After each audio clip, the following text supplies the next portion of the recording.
Please keep your seats.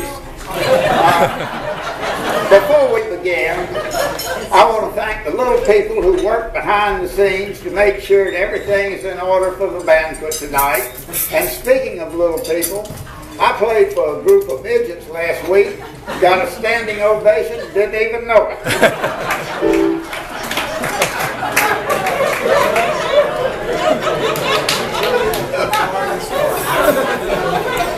One other item before we get started. Jeffrey Graham, our new Rotary president, announces that his company has now completed its move and is located over the Wells Fargo Bank on DeKalb Street. His company's new slogan is, "Our assets over $100 million."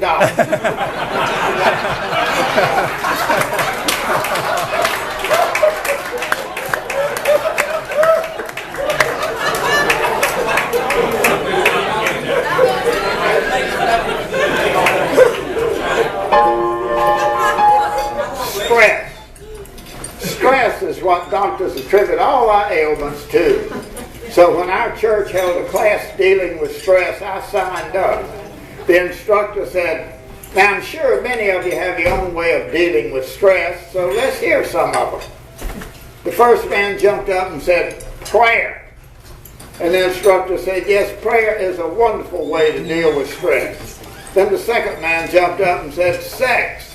And the first man jumped back up and said, "What do you think I was praying for?"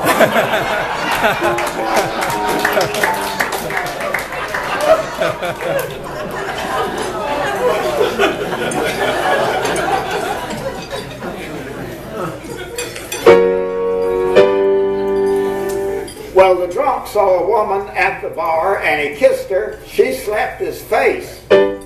He said, "I'm sorry, ma'am, but you look just like my dear wife, Grace." She said, "You are a worthless drunk, never saw one worse than you. You are disgusting, you know that?" And the man said, "You know, you sound like her too."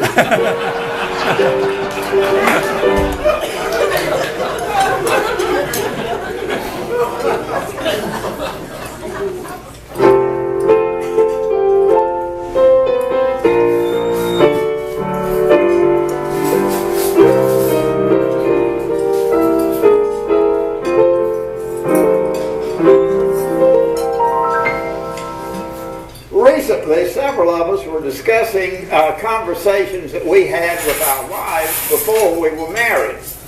Max Ford, Beth, close your ears,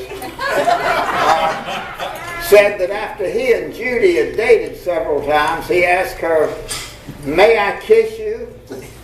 Judy didn't answer. So Max asked again, "May I kiss you?" Still no answer from Judy. So Max said, "Are you deaf?" And Judy replied, "Are you paralyzed?"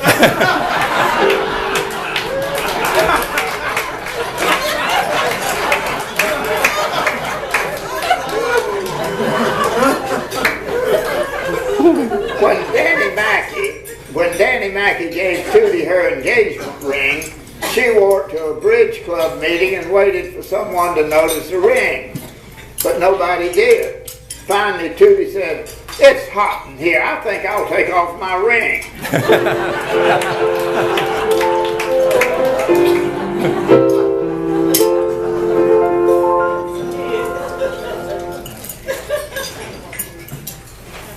Well, Mother's Day is coming up on May 8th, and there'll be a big celebration. Father's Day, on the other hand, is often confused with Groundhog Day. So to compensate, here is a touching Father's Day song.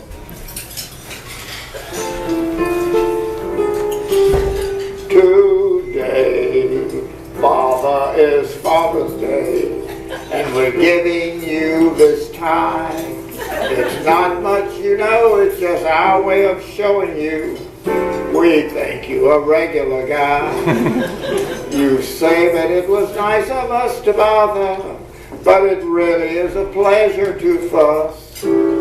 For according to our mother, you're our father, and that's good enough for us. And that's good enough for us.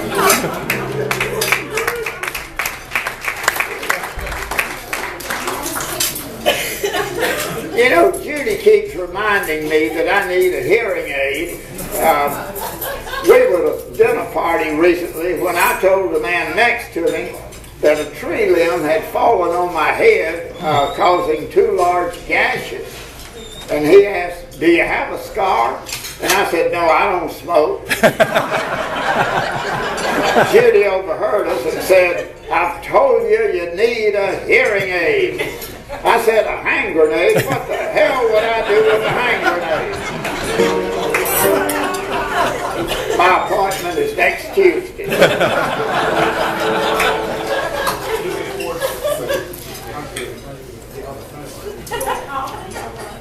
You know, I was watching an old movie the other night with Steve McQueen, and he was in a motel room with 4 women. Now that, to me, is just obscene. Although, I recall when I was in the Navy at a party in a Seattle hotel, I found myself in a room with 3 women. I said, "Now, I don't want to be a prude, but I feel this is morally wrong. Therefore, I'll have to ask one of you ladies to leave."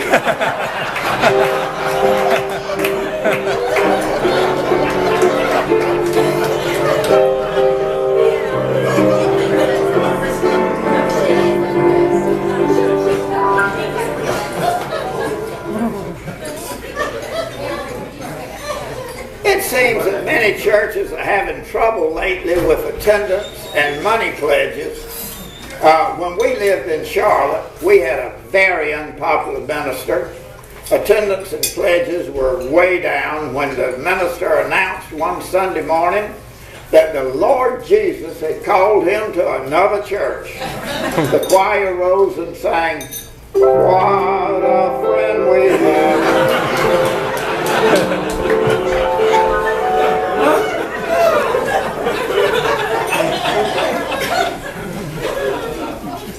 You know, I admire people who can come up with an instant retort. I usually come up with something like, "If you don't like it, lump it, take it down the road and dump it." But we knew a couple in Charlotte who berated each other constantly. The only thing they had in common was the same anniversary date. They were having dinner at the country club when the nagging wife said, "You lousy skunk, of all the low-down snakes, I think you're the worst."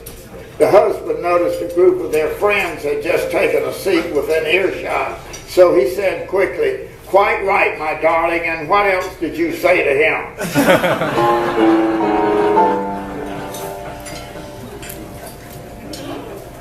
For my final number, I'm going to ask my lovely wife Judy to join me.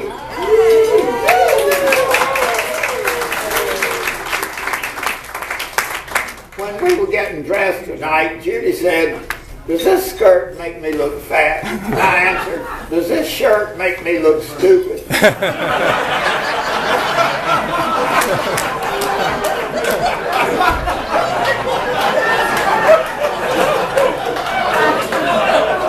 You certainly look stunning tonight, my dear. Is that a new outfit? As you might have guessed, I'm still doing penance for introducing Judy to you as my first wife.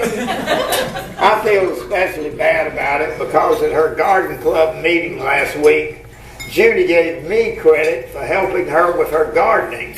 She said she honestly had no idea what compost was until she met me.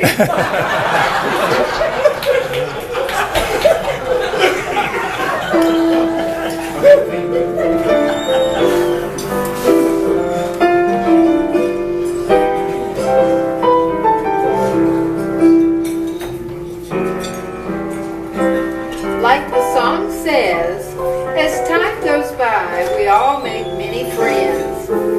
I know Sonny and I certainly have in our 57 years together, especially coming back to Camden, renewing old friendships, and meeting so many new people. Contrary to what Thomas Wolfe said, you can come home again. So this is our little tribute to friendship.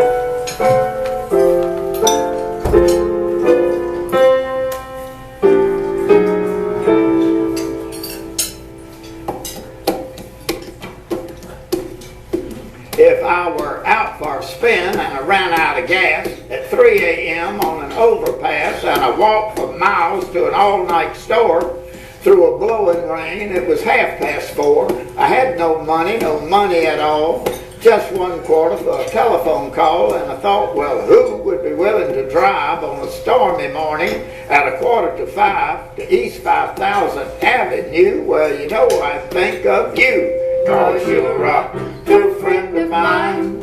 You always were a true friend of mine. Can't think of anyone truer than you, and that's for sure.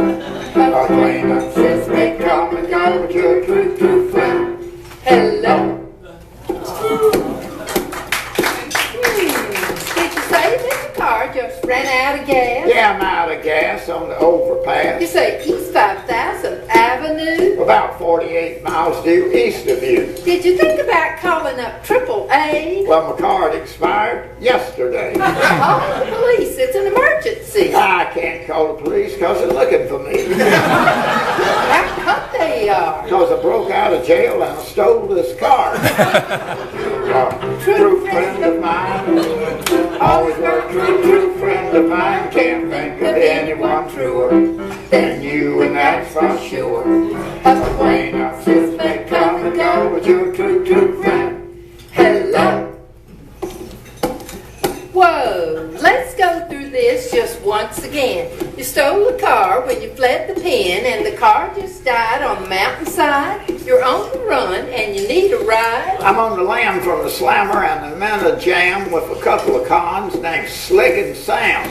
I need to borrow some bread, need a plate of chow, need a room and a bed. Can you come right now? I need a bath and a trim, and if it's all the same, I need a pseudonym. Can I use your name? True friend of mine, always were a true friend of mine. Can't think of anyone truer than you, and that's for sure.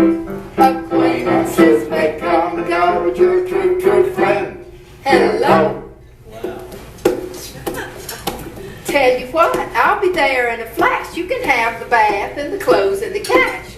You can lie low here till the worst is past. You can use my name, want the first or the last. Say, friend, let me tell you what this call's about. I wasn't in the pen and I didn't break out. You're not on the run? You don't need a loan? No, I'm sitting at home. I just picked up the phone. You and Sam and Slick? No, ma'am, just me, and I called your number because I wanted to see if you're a true friend of mine. Always were a true friend of mine. Can't think of anyone truer than you, and that's for sure. Acquaintances may